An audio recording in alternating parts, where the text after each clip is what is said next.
When hormones are out of balance, medications can be given to replace or supplement them. This is called hormone replacement therapy, or HRT. Many things can cause this, from cancer to the normal aging process. HRT in women is commonly used to ease menopause symptoms. Estrogen, progesterone, testosterone, or a combination of these may be used to ease discomfort and help the transition through menopause.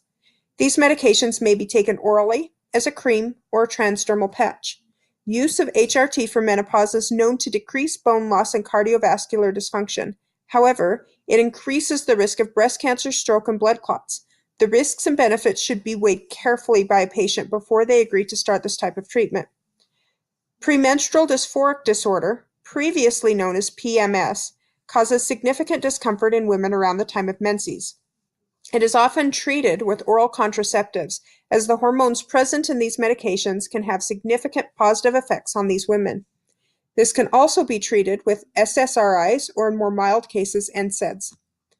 HRT in men is commonly done due to prostate cancer or androgen decline in the aging male. This is known as ADAM, or often called andropause. Injections or creams may be used to supplement testosterone level, minimizing symptoms related to low testosterone levels such as diminished sex drive, impaired sexual function, night sweats, loss of body hair, shrunken testes, fatigue, and irritability.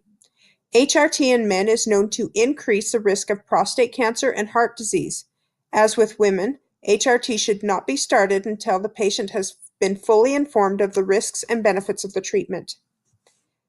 ADAM is often suspected to lead to erectile dysfunction. However, this can also be a side effect of other medications related to heart disease, or even due to emotional or physiological changes. This is not generally treated with hormones, but phosphodiesterase type 5 inhibitors, which work to dilate blood vessels, including those in the genital area.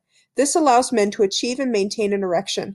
Due to the vasodilation effect of these drugs, they may be dangerous to patients with a history of heart disease, stroke, sickle cell anemia, or eye problems. Common examples of this are Viagra or Cialis.